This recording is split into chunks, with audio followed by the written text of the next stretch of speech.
Hockenheim, c'est pour moi mon premier circuit. C'est là que j'ai fait mes premiers tours de roue quand j'avais à peine 15 ans.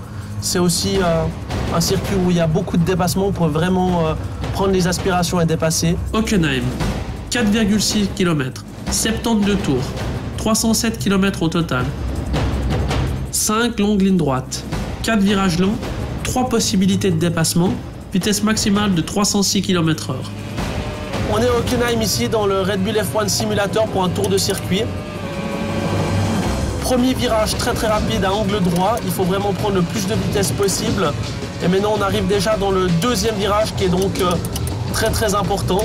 Il faut ressortir le plus fort possible pour avoir le plus de vitesse sur cette ligne droite où les dépassements sont vraiment très propices.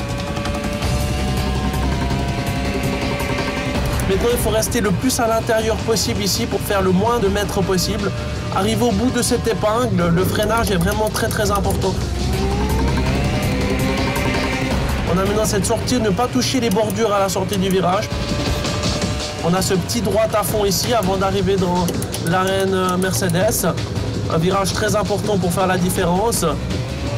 Difficile à réaccélérer aussi de nouveau ici.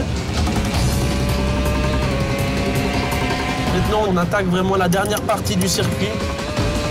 Une partie très sinueuse que spécialement j'adore avec des spectateurs tout autour. On a vraiment l'impression d'être dans une arène comme dans un petit stade. Et maintenant, on a cette dernière partie en aveugle, très difficile à deviner les virages. On a ce dernier virage ici qui est aussi très important. Il est quasiment à fond et il donne sur la ligne d'arrivée. Alors voici pour le circuit d'Hockenheim.